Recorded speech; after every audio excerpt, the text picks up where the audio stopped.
To Grace! My mom's voice rang out over the room, a beaming smile on her face as she lifted her glass.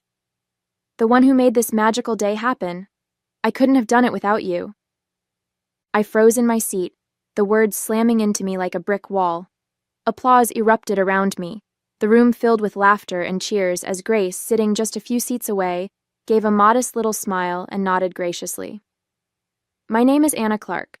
I'm 30 years old, and up until recently, I thought I had a pretty solid relationship with my mom. We used to be close, movie nights, long talks over coffee, a real bond.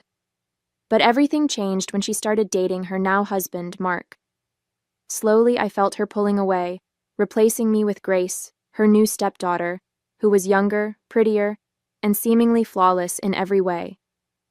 This wedding, her wedding, was supposed to be my way of reconnecting with her, of proving that I still mattered. I'd spent months planning every detail, silently footing the bill for everything from the venue to the flowers. But it was all a secret, at her insistence, to keep the magic alive. And now, here I was, invisible, as she gave all the credit to someone who barely lifted a finger. The months leading up to the wedding had been a whirlwind of work, stress, and quiet sacrifices. Mom hadn't been involved in the planning at all. That was her decision. Anna, I don't want to get wrapped up in the stress of it all, she'd said early on. You're so much better at this kind of thing. Just surprise me, okay? I know you'll make it perfect. Her trust, though flattering, felt strange. She never asked me about the progress.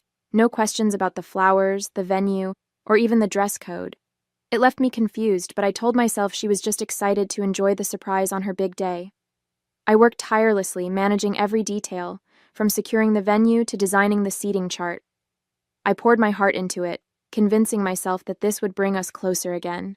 What I didn't know, what I only realized too late, was that Grace had been telling Mom a different story. Behind the scenes, Grace had been claiming credit for the entire wedding planning process. I didn't understand why Mom never brought up the preparations to me, why she never seemed curious or concerned about how things were going. Now looking back, the pieces fit. Grace had made sure Mom believed she was the one making it all happen. I didn't see it then, caught up in the work and my hope for the perfect day. I thought Mom's distance was just her way of letting me take the reins. I never imagined it was because she thought someone else was holding them. I remembered a strange conversation I had overheard a few weeks before the wedding. Mom and Grace were sitting in the living room while I was in the kitchen, jotting down notes for the guest list. Their voices carried just loud enough for me to catch snippets. "Oh, Grace, you've been such a lifesaver with all this wedding planning," Mom said, her voice warm and appreciative. "I honestly don't know how I'd have managed without you." Grace laughed lightly, the kind of laugh that grated once you realized how fake it was. "Oh, it's nothing really," she said. "I just want your day to be perfect. You deserve it." My pen froze mid-note, the words making my stomach twist. What was Mom talking about? Grace hadn't been involved in the wedding at all, at least not that I'd seen. But before I could think too much about it, Mom's voice softened further. "I'm so lucky to have a stepdaughter like you," she said. "You're such a natural at this. I thought that Anna was handling it, but you're probably much better than her at it, of course." My throat tightened as I stood there, the conversation echoing in my mind. I wanted to walk in and ask what they were talking about, but I stopped myself. Maybe Mom was just being polite, or maybe Grace was helping in some small way I wasn't aware of. I told myself it didn't matter. But now, sitting here at the reception, her words made all too much sense. Grace had planted those seeds, and Mom had swallowed the narrative whole. The weeks leading up to the wedding were grueling. Every spare moment was consumed by spreadsheets, emails, and endless phone calls. I worked late into the night most days, juggling my regular job with the ever-growing list of wedding tasks. My desk became a chaotic mess of vendor contracts, swatches of fabric for the table linens, and color-coded seating charts. There was the day the florist called to tell me the flowers Mom wanted weren't in season, and I had to scour local suppliers to find a replacement. Then there was the venue mix-up, when the hall booked for the reception accidentally double-scheduled us with a corporate event. I spent hours on the phone smoothing things over, eventually securing the perfect space, though it cost more than I'd budgeted. I coordinated the catering, choosing a menu I knew Mom would love, and even paid extra for a tasting session to make sure it was just right. I handpicked the decorations, spent hours folding and tying ribbons for the chairs, and painstakingly designed the invitations myself to save money. All of this was done in secret, just as Mom had asked. I want it to be a surprise, she'd said. But the surprise came at a cost. Late nights, skipped meals, and a painful dent in my savings. I had put my whole heart into making it perfect for her, telling myself it was worth it to see her smile on the big day. And now, sitting at the reception, it was clear I'd been invisible the whole time. The sound of a fork tapping against a glass silenced the chatter in the reception hall. I looked up to see Mom standing at the head table, a radiant smile lighting up her face as she held her glass aloft. The room quieted in anticipation. I just want to take a moment to thank everyone for being here today, she began, her voice warm and filled with emotion. This day has been a dream come true for me, and I'm so grateful to share it with all of you. Her eyes scanned the room, briefly meeting mine, before moving on. Planning a wedding is no small task, and I have to admit I wasn't involved in much of it. But thankfully, I had someone who stepped in and made this day as perfect as it is. My heart swelled for just a moment, foolishly hoping she meant me. Grace, Mom continued, her voice brimming with pride, you've been my rock through this whole process. You've been there every step of the way, making sure every detail was perfect. I couldn't have done this without you. The room erupted into applause, heads turning toward Grace, who gave a bashful smile and waved lightly, like the gracious heroine in some story only she seemed to know. I'm so lucky to have you as my stepdaughter, Mom said, her voice cracking slightly with emotion. You've made this day magical, and I'll never forget everything you've done for me. The applause grew louder, and tears pricked at the corners of my eyes as the weight of her words settled in. Not one mention of me, not even a nod in my direction. I sat frozen in my seat, forcing a smile as my chest tightened painfully. Grace beamed under the attention, her eyes flickering to mine for the briefest moment, a subtle smirk tugging at the corner of her lips. I sat there, my hands clasped tightly in my lap, my heart pounding in my chest as the applause for Grace roared around the room. My cheeks burned, and I swallowed hard, willing the tears to stay hidden. This wasn't the time, this wasn't the place. Looking at Mom, glowing with happiness, and Grace, soaking up the admiration, I felt a storm of emotions, anger, sadness, and a gnawing sense of betrayal. But I also knew that saying anything now would only make things worse. This was her day, her wedding. No matter how much it hurt, I couldn't bring myself to ruin it. I forced a smile and joined in the polite clapping, though it felt like my hands weighed a ton. I kept my gaze down and my face neutral, determined not to let anyone see how much I was unraveling inside. I told myself I'd deal with it later, process it, confront it if I had to. But not now. Not here. For the rest of the evening, I stayed quiet, blending into the background as much as possible, waiting for the night to finally end. A week after the wedding, when Mom returned from her honeymoon, I decided I couldn't hold it in any longer. The betrayal had been simmering in my chest, growing heavier with each passing day. I went over to her house and found her unpacking suitcases in the living room, her face still glowing from the vacation. "Mom," I started, my voice sharper than I intended. "We need to talk." She looked up, her smile faltering at my tone. "What is it, Anna? You don't look happy to see me." I crossed my arms, the words spilling out before I could stop them. "What the heck was that? At the wedding? I was the one who did everything for you, and you stood up there and gave all the credit to Grace. She didn't do a single thing." Mom's face hardened, the warmth in her eyes vanishing. "Anna," she said, her voice icy, "I don't know what's gotten into you, but this jealousy of Grace is unbecoming. She worked so hard to make that day special for me. She was the one who actually cared about me. My jaw dropped, my stomach twisting into knots. Jealousy? Mom, I'm not jealous. Grace lied to you. She didn't plan anything. I did. Every flower arrangement, every table, every vendor, I was the one who made it all happen. Mom let out a dismissive laugh, shaking her head. Stop it, Anna. I asked you to handle the planning, but you clearly didn't care enough to follow through. Grace stepped in because she knew how important this day was to me. She's the one who made it perfect, not you. I stared at her, disbelief flooding through me. She lied to you, Mom. She didn't do anything. She just took credit for all my work, and you believed her without even asking me about it? She crossed her arms, her expression unyielding. Grace wouldn't lie to me, Anna. You're just upset because she outshone you, and frankly, that's on you. Her words hit me like a slap, and I felt the tears rising despite my best efforts to stay composed. You're wrong, I said, my voice trembling. And one day, you'll see that. But she turned away, dismissing me with a wave of her hand. I think you should leave, Anna. I won't stand here and listen to you badmouth Grace. I walked out, my chest aching, the door slamming behind me. Her blind loyalty to Grace stung more than anything I could have imagined. She had chosen Grace's lie over my truth, and I didn't know how, or if I could ever fix that. The next day I couldn't let it go. The anger and betrayal bubbling inside me pushed me to do what I'd been avoiding. I went to Grace's apartment.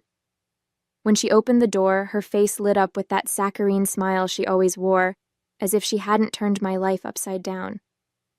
Anna, she chirped, leaning casually against the doorframe.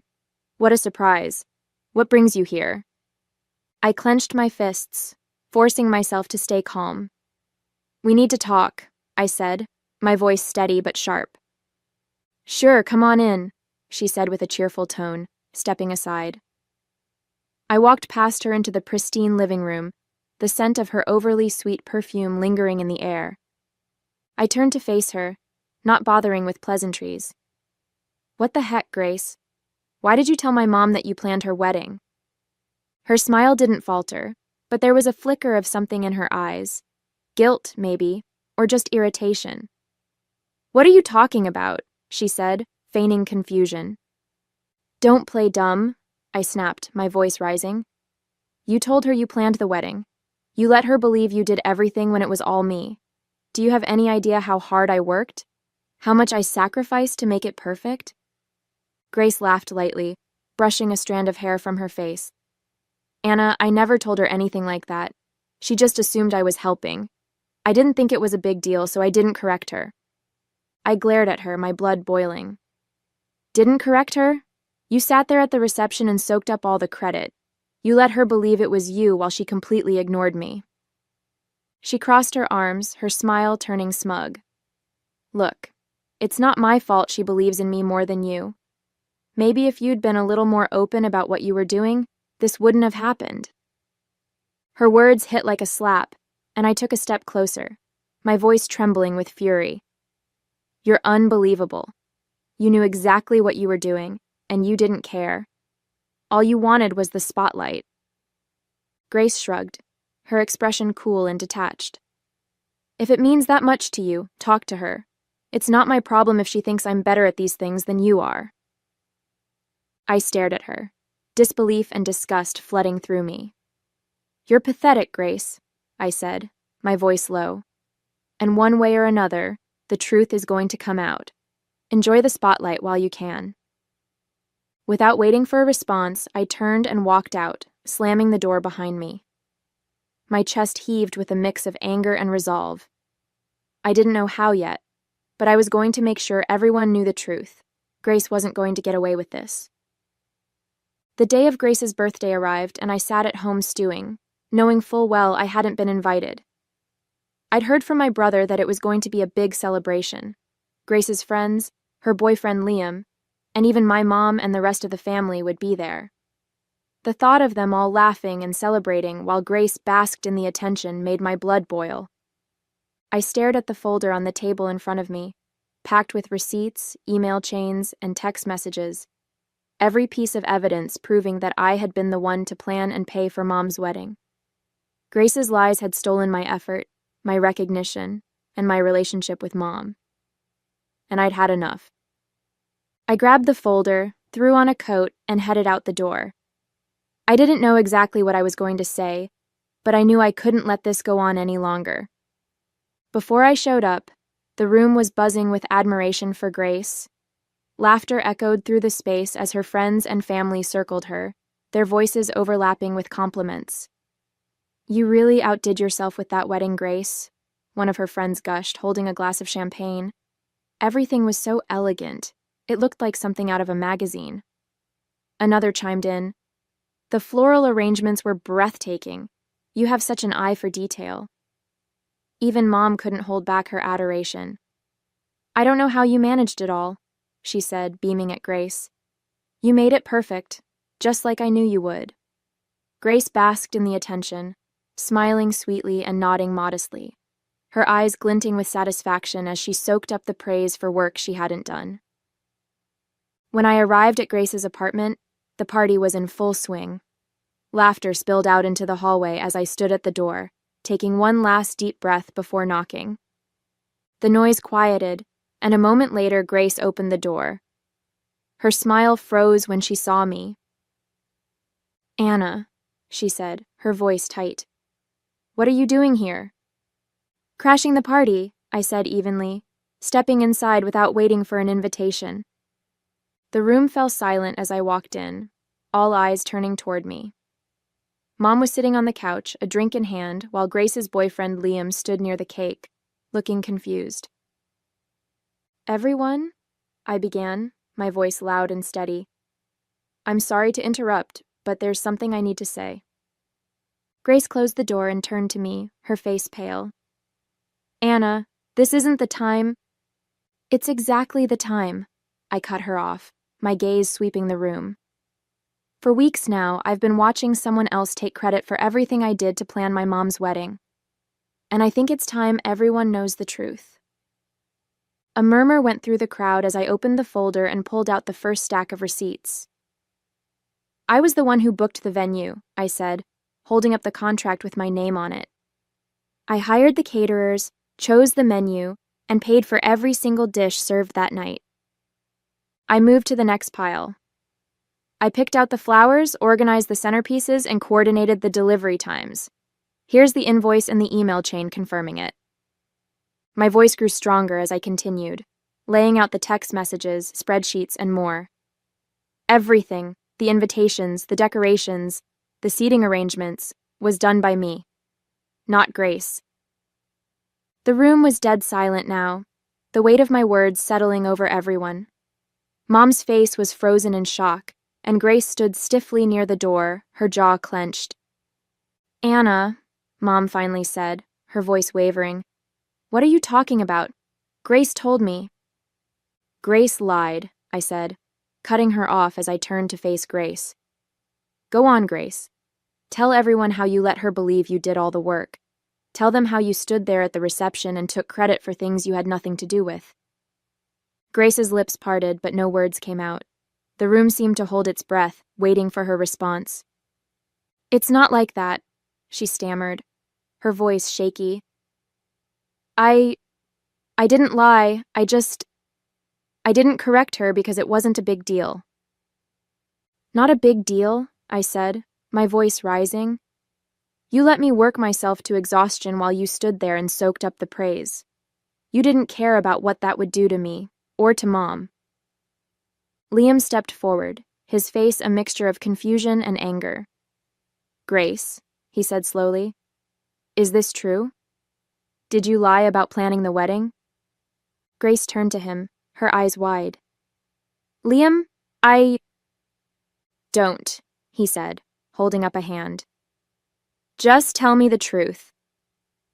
She looked around the room, her cheeks flushed with embarrassment. "Fine," she said finally, her voice bitter. "Yes, okay? I didn't plan the wedding. Anna did, but it's not like it matters. It was just one day." The room erupted in gasps and murmurs. Liam's face hardened, and he took a step back from her. It matters to me, he said coldly. If you can lie about something like this, what else are you lying about? He shook his head, his voice filled with disbelief. I can't do this anymore, Grace. We're done. Grace's mouth fell open, but no words came out. The color drained from her face as she watched Liam grab his coat and leave. I turned to Mom, who was sitting frozen, her eyes glossy with unshed tears. I tried to tell you, I said softly. I did everything for you, and you wouldn't even listen to me. Anna, she said, her voice breaking, I didn't know. I'm so sorry.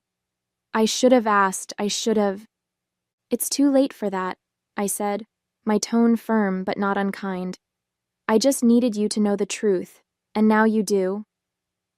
With that, I gathered my things and walked out, leaving the party in stunned silence. For the first time in weeks, I felt free. A couple of days later, the phone buzzed in my hand, and I glanced at the screen, surprised to see Grace's father's name. Mark wasn't the type to call. He was always quiet, keeping to himself at family gatherings. Hesitating for a moment, I answered. Hello? I said cautiously. Anna, his deep voice came through, slow and deliberate. It's Mark. I hope I'm not bothering you. No, it's fine, I replied, unsure of where this was going. What's on your mind? There was a pause, the kind that felt heavy with unspoken words. Finally, he sighed. I just wanted to apologize, he said, his voice thick with shame, for what happened, for what Grace did. My chest tightened, but I kept my voice calm. You don't have to apologize for her, Mark. It wasn't your fault. I know, he said quickly. But still, I feel responsible. I raised her better than that, or at least I thought I did. He paused again, struggling to find the right words. At the party, when I found out what she did, taking credit for all your work, I was ashamed, Anna. Terribly ashamed. You didn't deserve that. I swallowed hard, his sincerity catching me off guard. Thank you for saying that, I said softly. It means a lot. She's paying the price now, Mark continued, his tone somber. I think she's starting to understand the damage she's done. But that doesn't fix what you went through. If there's anything I can do to make it right, anything at all, just say the word. I exhaled, the weight of his words settling over me. I appreciate that, Mark, I said after a moment. I really do. But I think the best thing you can do is talk to Grace. Help her see why this wasn't okay. I will, he said firmly. I promise, Anna. And again, I'm sorry. For all of it. Thank you, I said, my voice steady but filled with gratitude. That means more than you know. In the weeks following Grace's birthday, things shifted. Mom reached out several times, apologizing profusely for not believing me, and for the way she had dismissed my efforts. Her words were filled with regret, and though I accepted her apology, I made it clear that rebuilding trust would take time. Grace, on the other hand, had become a shadow of her former self. The admiration she had once basked in was gone, replaced by awkward silence and judgmental stares from friends and family who now saw her for who she truly was. Liam never came back, and from what I heard, Grace hadn't taken the breakup well. As for me, I felt lighter. For so long I had sought validation from people who didn't value me, but now I realized I didn't need their approval to feel worthy. I channeled my energy into myself, picking up hobbies I'd neglected, reconnecting with friends, and setting boundaries that protected my peace. Mom and I eventually began to repair our relationship, but it was different now. I no longer bent over backward to prove myself, and she seemed to genuinely respect the space I needed. The distance allowed us to rebuild something healthier, something that wasn't built on my sacrifices. As for Grace, she faded from the center of attention, and I couldn't help but feel a little sorry for her. But only a little. Sometimes, the truth had a way of setting things right. And for the first time in a long time, I felt like I could finally move forward.